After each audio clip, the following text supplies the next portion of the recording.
মালা তার বাবা মায়ের সঙ্গে এক গরিব ঘরে বাস করে, কিন্তু হঠাৎ করে যে তার ভাগ্য ফিরে যাবে সে কোনোদিনও ভাবতে পারেনি।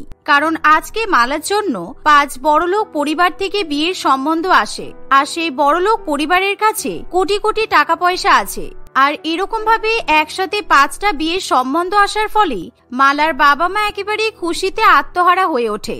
তারা বুঝতেই পারে না যে কোন ছেলের সঙ্গে তারা নিজেদের মেয়ের বিয়ে দেবে, আর কার সঙ্গে মালা সুখে শান্তিতে সংসার করতে পারবে। মা, হঠাৎ করে কি হলো বলতো? কিছুদিন আগে পর্যন্ত আমার বিয়ের জন্য সম্বন্ধ আসতেই চাইছিল না, সবাই হাজার হাজার টাকা যৌতুক চাইছিল, কিন্তু আজকে হঠাৎ আমার জন্য 5 বড়লোক ছেলের সম্বন্ধ চলে আসলো। সম্বন্ধ এসেছে ভালো কথা, কিন্তু আমি ভাবছি তোকে কার সঙ্গে বিয়ে দেব।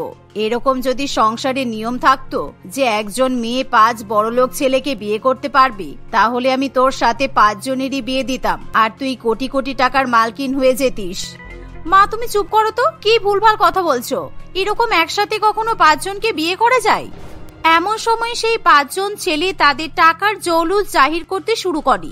এমনকি তাদের পরিবারও মালাকে নিজের ছেলের সঙ্গে বিয়ে দেওয়ার জন্য উৎসুক হয়ে ওঠে। রোহিত কখনো মালাকে বাড়ি গাড়ির লোভ দেখায়, কিংবা রাজ মালাকে সারা জীবন বিদেশে ঘুরতে নিয়ে যাওয়ার কথা বলে। অন্যদিকে বাকি 3 ছেলেও তাদের নিজেদের টাকা পয়সার কথা মালাকে বলতে শুরু করে।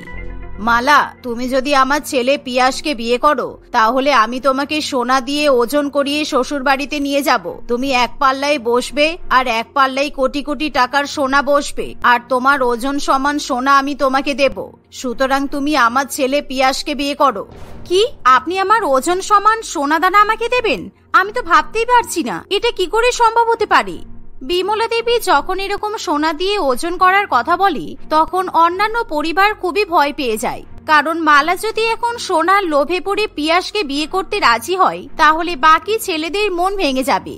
সুতরাং এমন কথা শুনে মালাকে কেউ হীরা দিয়ে ওজন করার কথা বলে, কিংবা কেউ মালাকে 10-20টা ফ্ল্যাট গিফট করার কথাও বলে। এভাবেই 5 পরিবার থেকে মালাকে বউ বানিয়ে নিয়ে যাওয়ার জন্য ঝামেলা সৃষ্টি হয়। দেখুন, আমি মানছি আপনারা অনেক বড় লোক, কিন্তু আপনাদের মধ্যে এরকম ভাবে ঝামেলা করবেন না। আমাকে একটু সময় দিন, আমাকে ব্যাপারটা ভেবে দেখতে হবে, তারপর আমি আমার সিদ্ধান্ত আজকেই আপনাদেরকে জানিয়ে দেব। মালার কথা শুনে সবাই চুপ করে থাকে। আর এমন সময় মালা আজ থেকে প্রায় 2 মাস আগের কথা মনে করতে শুরু করে। মালা যখন কলেজ থেকে ইয়োগা নিয়ে গ্র্যাজুয়েশন পাশ করে, তখন তার খুব ইচ্ছা হয় যে সে ইয়োগা টিচার হিসেবে নিজের কেরিয়ার গড়ে তুলবে। কিন্তু তাদের যেহেতু টাকার ক্ষমতা নেই, তাই সেই স্বপ্ন মালার কাছে একেবারে স্বপ্ন হয়ে থেকে যায়। এই দিয়া, চল না আমরা আজকে একটু কম টাকায় একটা ক্লাসরুমের খোঁজ করে আসি, যেখানে আমি ইয়োগা করতে পারবো। কারণ আমার ইয়োগা শেখানোর খুব ইচ্ছা, আর এটাই আমার জীবনের স্বপ্ন। যদি কম টাকায় একটা ঘর ভাড়া পেয়ে যাই, তাহলে কিন্তু আমার স্বপ্নটা পূরণ হবে।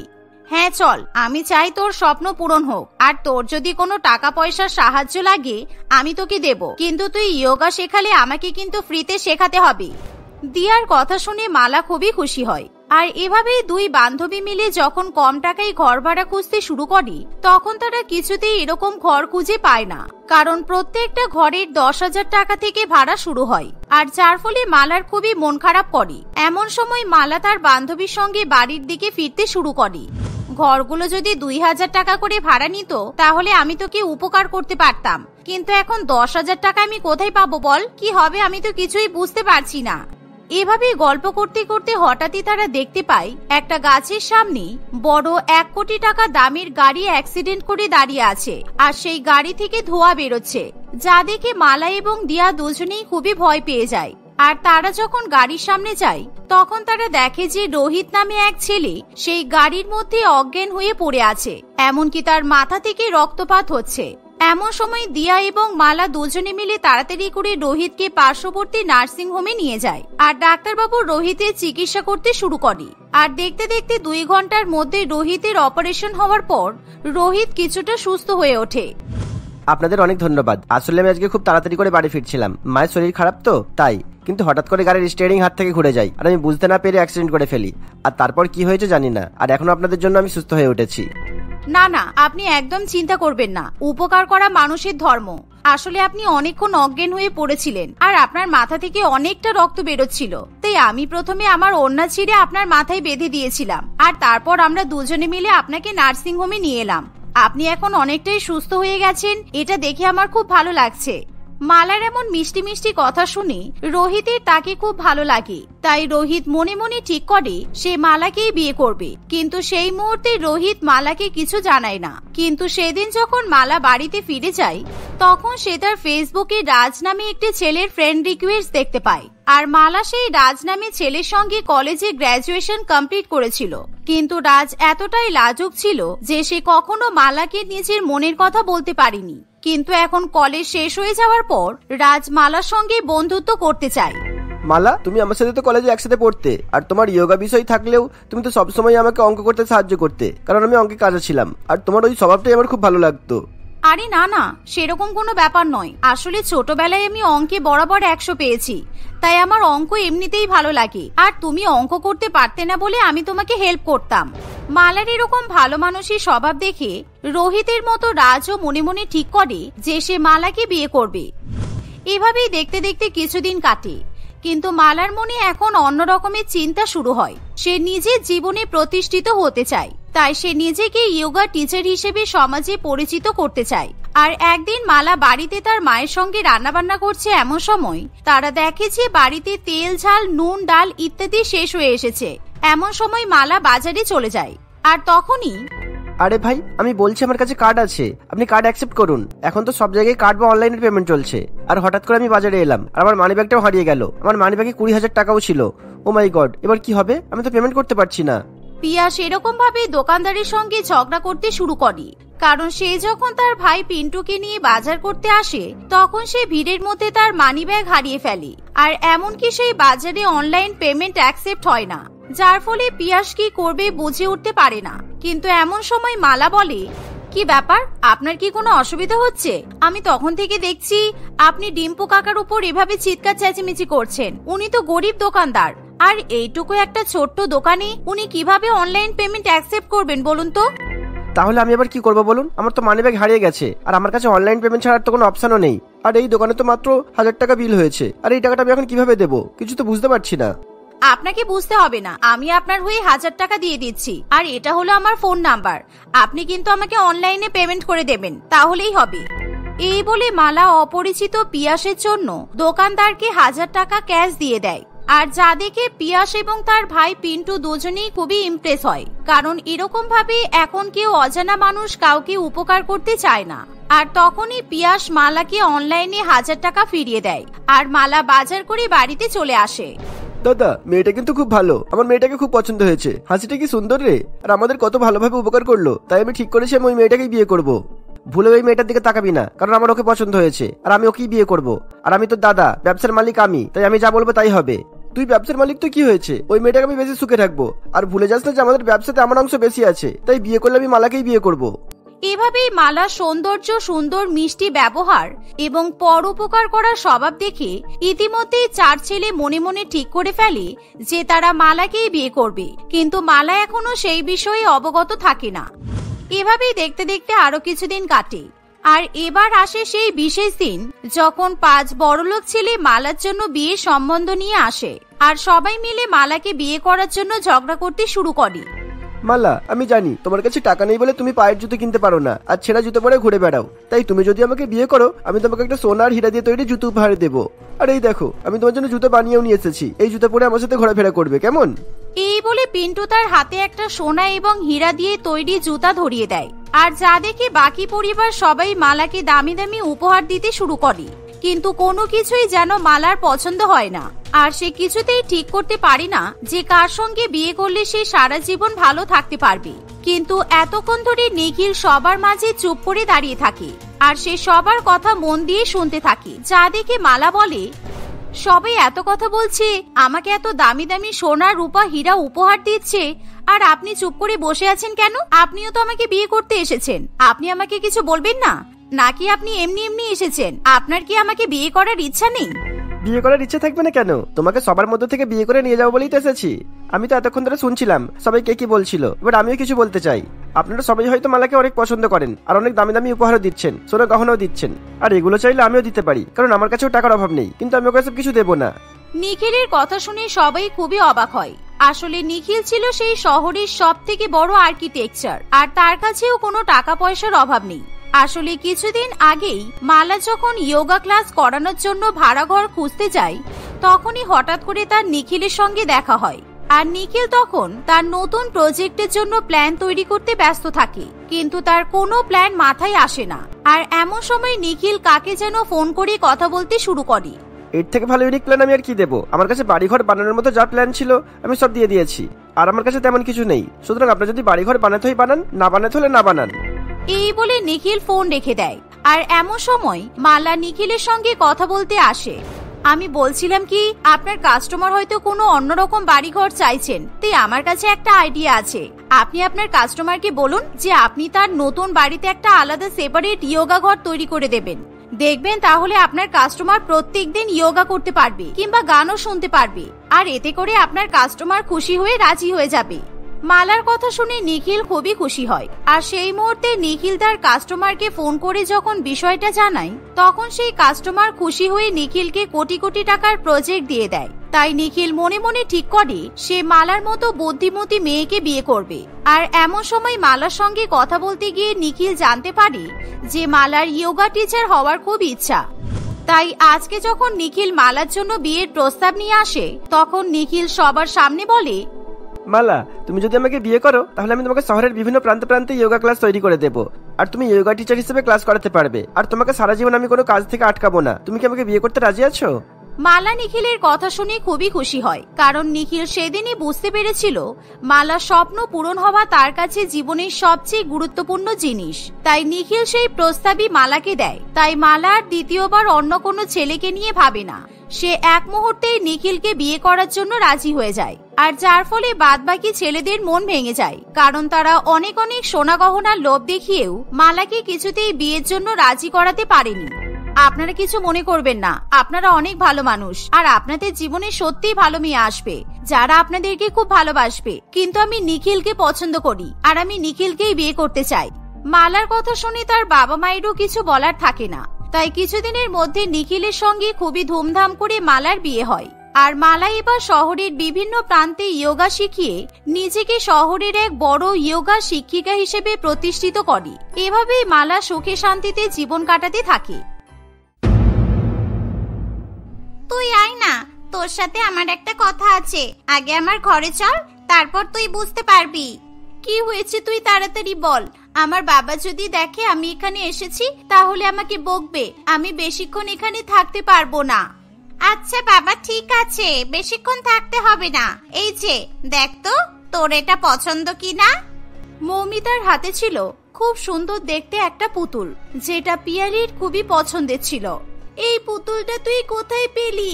এই পুতুলটা আমি আমাদের বাজারে একটা দোকানে দেখেছিলাম।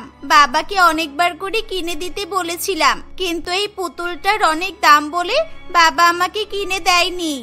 হ্যাঁ আমি জানি, সেদিনকে তুই যখন পুতুলের জন্য কান্নাকাটি করছিলি আমি দেখতে পেয়েছিলাম, আর সেই জন্যই আমি আমার বাবাকে বলে তোর জন্য এই পুতুলটা আনিয়ে দিয়েছি। নে, এবার কিন্তু এই পুতুলের জন্য কান্নাকাটি করবি না, কেমন?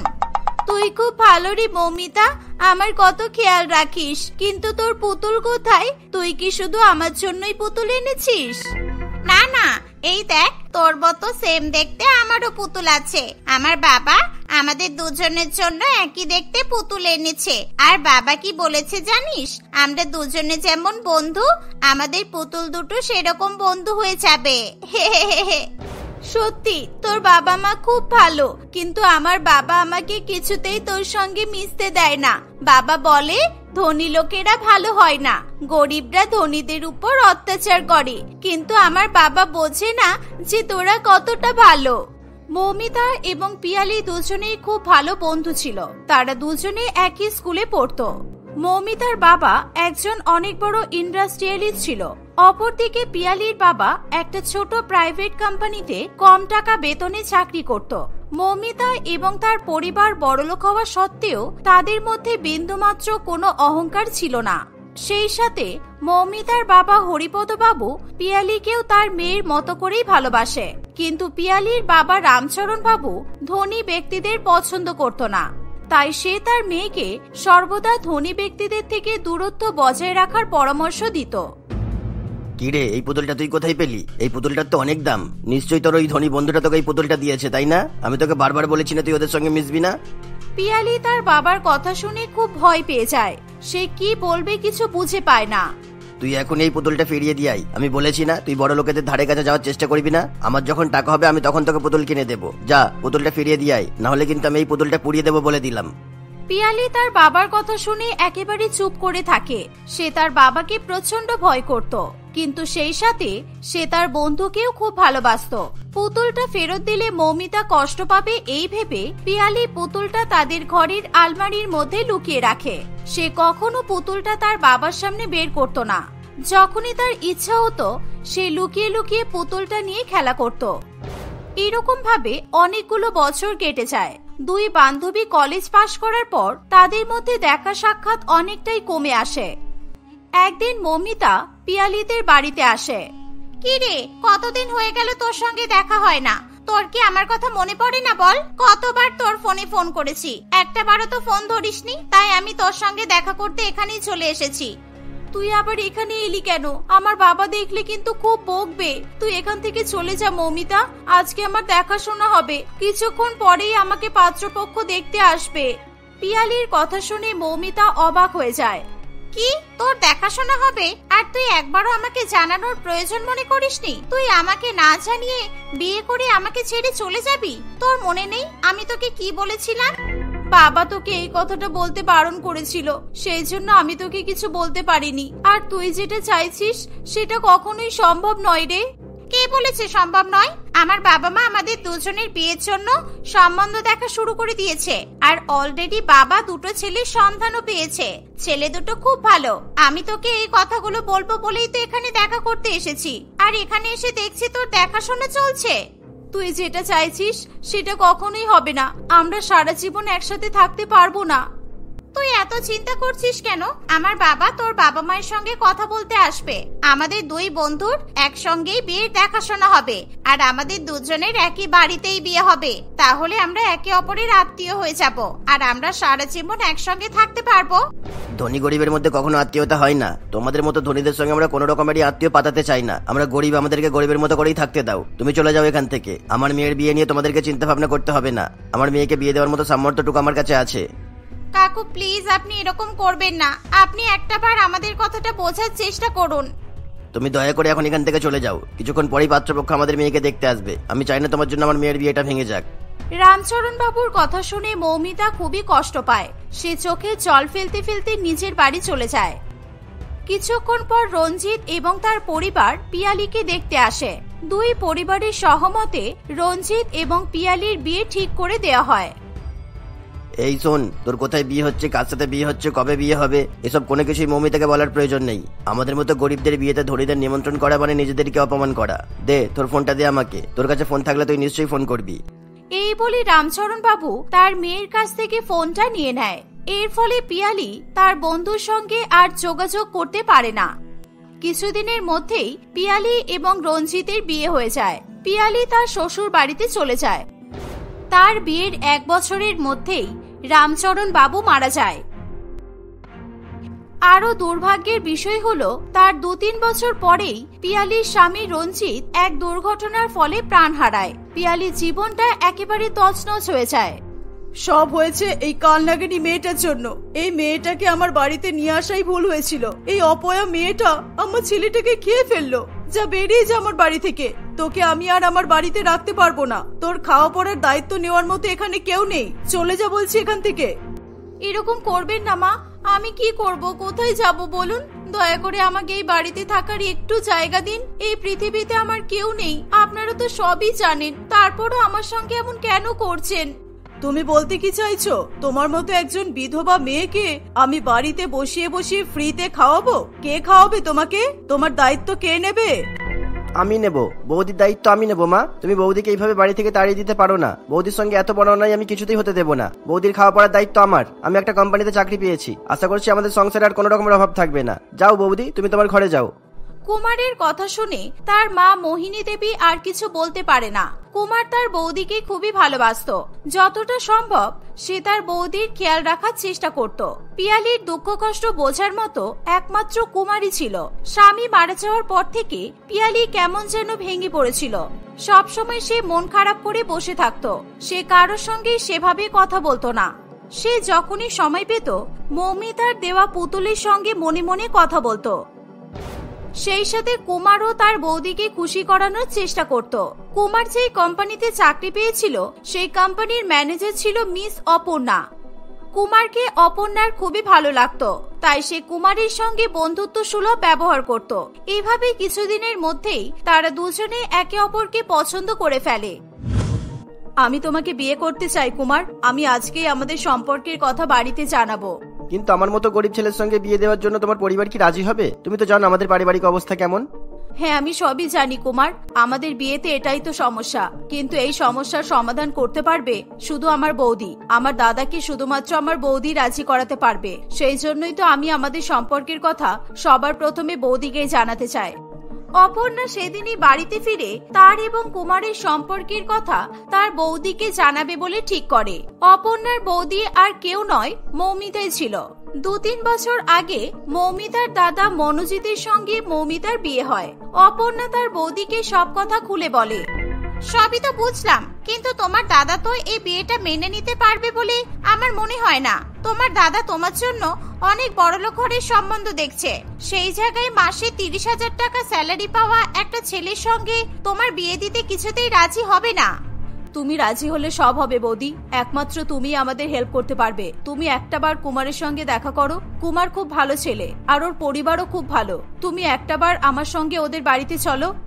আচ্ছা আচ্ছা, তুমি এতবার করে বলছো যখন, তাহলে তো কুমারের খোঁজ খবর নিতেই হবে। আমিও দেখি আমার ননদ কেমন ছেলেকে পছন্দ করেছে। কয়েকদিনের মধ্যেই অপর্ণা এবং তার বৌদি মৌমিতা কুমারদের বাড়িতে চলে যায়।